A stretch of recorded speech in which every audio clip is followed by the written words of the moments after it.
High, চলো তোমাদের সাথে আজকে শেয়ার করি সুজির উপমার একটা সহজ রেসিপি। ফার্স্টেই কড়াটা গরম হয়েছে কিনা দেখে নিয়ে এরকম ছোট বাটি 2 বাটি সুজি আমি তাতে দিয়ে দিয়েছি। এদিকে কেটে রেখেছিলাম পেঁয়াজ, লঙ্কা, আলু, গাজর, কারি পাতা আর সঙ্গে ফোড়ন দেওয়ার জন্য লবঙ্গ, দারচিনি, এলাচ, 2টো শুকনো লঙ্কা নিয়েছি আর নিয়েছি কিছু কাজু কিশমিশ। এদিকে আমাদের সুজিটা বেশ ব্রাউন কালার হয়ে যাওয়ায় সুজিটা তুলে নিয়ে ফোড়নটা দিয়ে দেওয়ার পর আলু আর গাজরটা দিয়ে দিলাম। তারপর একে একে সমস্ত কেটে রাখা সবজিগুলো এবং কারি পাতা, কাজু, কিশমিশ দিয়ে দিলাম।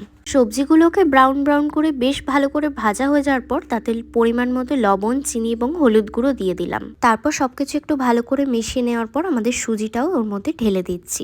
তারপর সুজিটা একটু ভালো করে মিশিয়ে নিয়ে এই কাপের 3 কাপ মতো জল আমি দিয়েছিলাম, কিন্তু সেটা একবারে নয়। তারপর সবশেষে ঘি এবং গরম মশলা দিয়ে আমাদের সুজির উপমা কিন্তু রেডি হয়ে গেছে। দেখো, তোমাদের ভালো লাগলে তোমরাও বানিও আর কেমন লাগছে জানিও। টাটা।